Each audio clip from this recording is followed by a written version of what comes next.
السلام علیکم، کیسے ہیں آپ لوگ؟ امید ہے سب خیریت سے ہوں گے۔ میں ہوں آپ کی دوست مدیہ اور آپ دیکھ رہے ہیں آپ کا اپنا چینل مدیہ کی زبانی۔ آج میں لے کر آئی ہوں انمول محبت کا ایپیسوڈ 5۔ تو چلیں شروع کرتے ہیں۔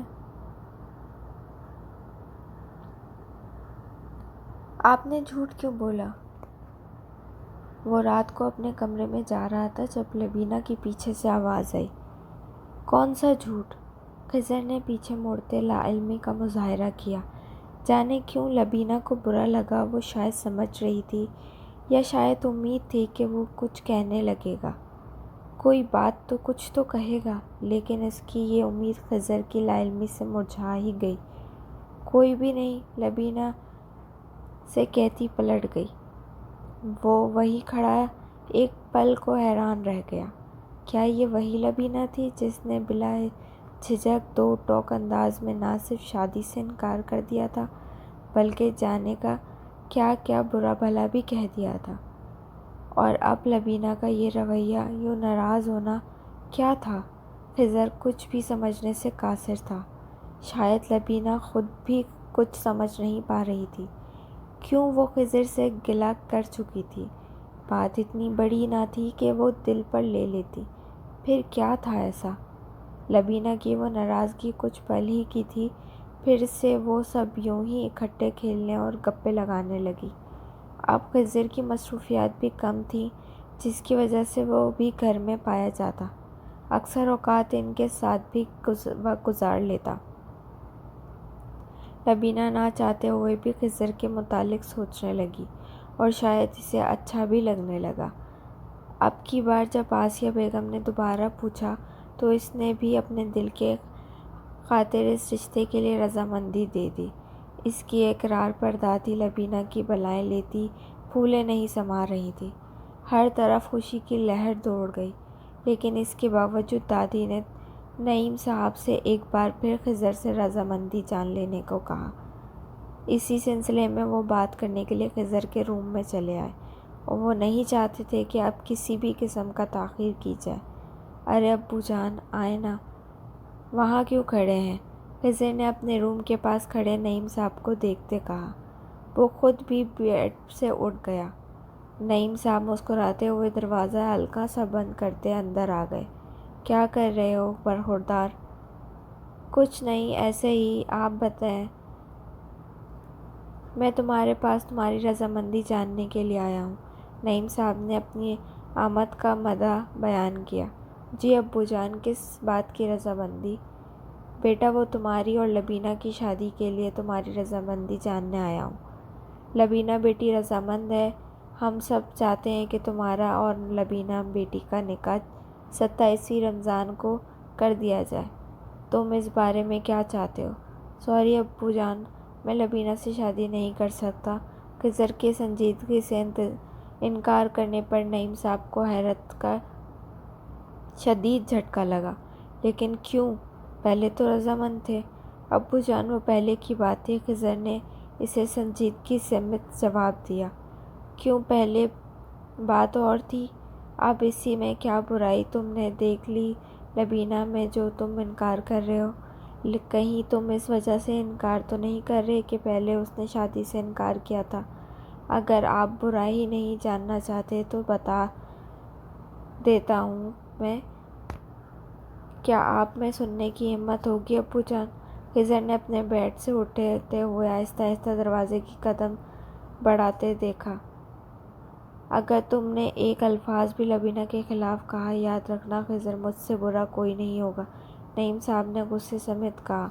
تو آپ ہی بتائیں، میں اس سے شادی کے لیے کیوں ہاں کروں جو ہماری باتیں چوری چوری سمیت فرما رہی تھی؟ خضر نے اپنی آنکھوں میں چمکتی شرارت سمیت ایک دم دروازہ پورا کھولتے کہا۔ سامنے لبینہ کھڑی تھی جو نعیم صاحب کو بلانے پر یہاں آئی تھی، لیکن اپنا ذکر سن کر اپنی تیز سی ہوتی دھڑکنوں میں سمیت یہیں رک گئی۔ وہ خضر کا جواب جاننا چاہتی تھی اور جاننا چاہتی تھی کہ خضر بھی ویسا ہی محسوس کرتا ہے جو اپنے دل میں خضر کے لیے محسوس کرنے لگی تھی، اور اب ایک دم دروازہ کھلنے پر بڑبڑا گئی۔ خضر دروازے سے جھجکتا لبینہ کا دوپٹہ دیکھ چکا تھا۔ نعیم صاحب بھی پہلے تو حیران رہ گئے، پھر خضر کی شرارت کو سمجھتے مسکرانے لگے تو لبینہ اپنی جگہ شرمندہ سی ہو گئی۔ وہ دادی جان نے بلایا تھا تایا جان، لبینہ نے ہکلاتے ہوئے کہا اور فوری وہاں سے بھاگ گئی۔ ہاں ہاں ہاں، کیوں تنگ کیا میری بیٹی کو؟ نعیم صاحب نے لبینہ کے جانے کے بعد کہکا لگایا اور وہ محض سر جھکانے لگا۔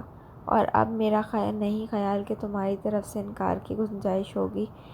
نعیم صاحب کے کہنے پر وہ مسکرا دیا تو انہوں نے خضر کو گلے لگا لیا۔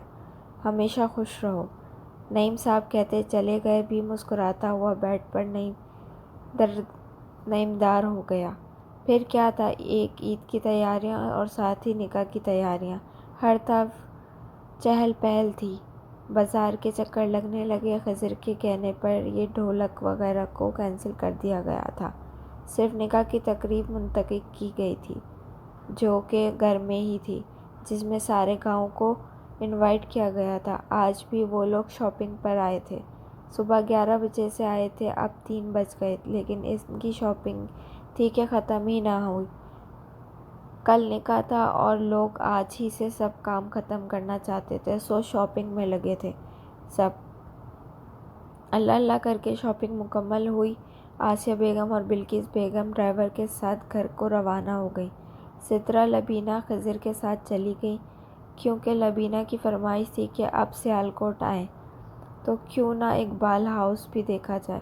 وہ لوگ پرمیشن کے بعد اقبال ہاؤس میں داخل ہو گئے، جہاں پر علامہ محمد اقبال کی تصاویر لگی تھیں اور کہیں کہیں ان کی شاعری بھی فرارے کر کے دروازوں پر لگائی گئی تھی۔ بہت ساری علامہ اقبال کی پوئٹری کی اردو اور فارسی میں کتابیں بھی تھیں۔ کچھ دیر وہاں کا تجزیہ کرنے کے بعد وہ لوگ باہر نکلے۔ دروازہ کھلنے میں 15 منٹ تھے۔ خضر نے ان لوگوں کو وہیں کے قریب ہوٹل میں افطار کروا دی،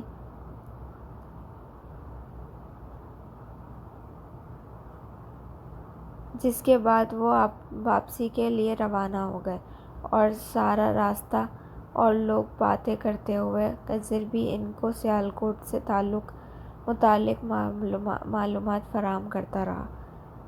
27ویں شب آ ہی گئی، سب مہمانوں کی آمد شروع ہو گئی۔ افطار کے 1 گھنٹے بعد کا ہی فنکشن رکھا گیا تھا تاکہ جلد از جلد نکاح کی رسم ادا کرنے کے بعد اس طرح رات کی فضولیات سے بھی بھرپور فائدہ اٹھایا جائے، زیادہ سے زیادہ عبادت کر کے۔ سو سب کام جلد از جلد کیے جا رہے تھے، سب مہمان آ چکے تھے، نکاح کی رسم بھی ادا کی جانے لگی۔ یوں پھر خضر اور لبینہ کا نکاح ہو گیا۔ سب ہی خوش تھے۔ آصف اور فیصل دونوں پر خوب جمے قصے تنگ کر رہے تھے۔ دادی کی خوشی کا ٹھکانہ نہ تھا، دونوں کی بلائیں لیتی لیکن ٹھیک رہی تھی۔